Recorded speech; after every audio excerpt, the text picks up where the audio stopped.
A long time ago, a poor miller died and divided his wealth among his 3 children. The eldest son got the mill, the second son got the donkey, and the youngest son Jack was left with only a cat. Jack was lost in thoughts about what he would do with the cat. He started thinking that it would have been better if he had got the mill or the donkey. When the cat saw that Jack was upset, he said, "Don't be disappointed.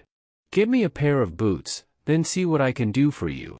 Jack found the cat's words a little strange, but he thought that now he had nothing to lose, so he got a pair of boots made for the cat. As soon as the cat wore the boots, it started looking very smart and confident. Now it was not just an ordinary cat, it had become Puss in the Boots. The cat said to Jack, "You trust me, and do whatever I say." Then the cat went to the nearby forest and caught some rabbits from there. She took those rabbits straight to the king's palace and asked permission to meet the king. When the cat reached the king, she said, "This gift is from my master, the Marquis of Carabas." The king liked the gift and thanked him. The cat referred to his master in front of the king as the Marquis of Carabas, while in reality his master was a poor boy named Jack. After this, Puss in Boots started sending new gifts to the king every day, sometimes birds, sometimes fish, and sometimes some other prey. Every time the gift was from the Marquis of Carabas. The king was very impressed by this new and generous marquis. After some time, Puss in Boots thought of a plan.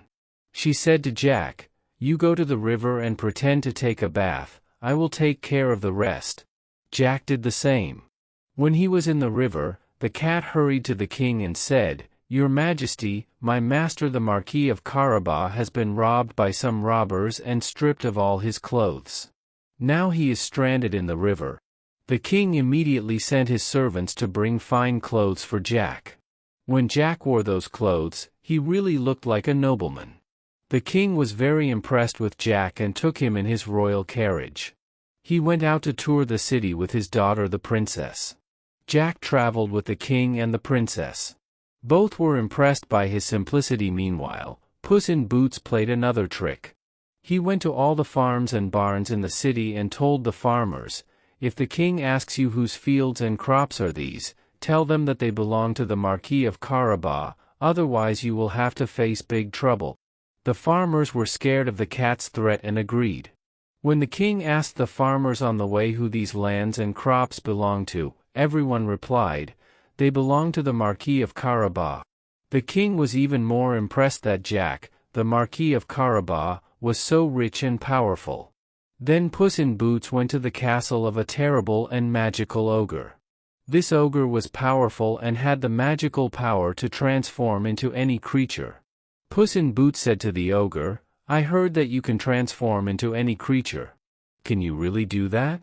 The ogre immediately took the form of a large lion to demonstrate his magical skills. Puss in Boots said cleverly, "Wow! That is amazing.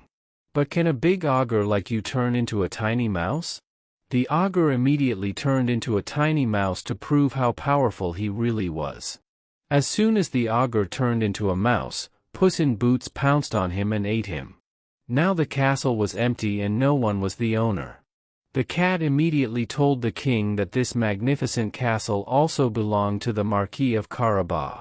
The king considered Jack even more rich and influential and got his daughter married to him. In this way, with the cleverness and cunning of Puss in Boots, Jack, the son of a poor miller, became a prince and also became the king of the castle by marrying the princess.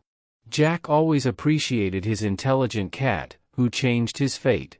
Puss in Boots was no longer an ordinary cat, but he became the royal cat of a palace. She lived in a luxurious palace and won everyone's heart with her cleverness and intelligence. Learnings.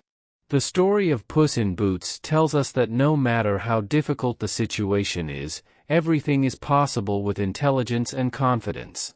The cat's cleverness and his plans not only changed Jack's fortunes, but also proved that even the biggest goals can be achieved with the power of resourcefulness and cleverness.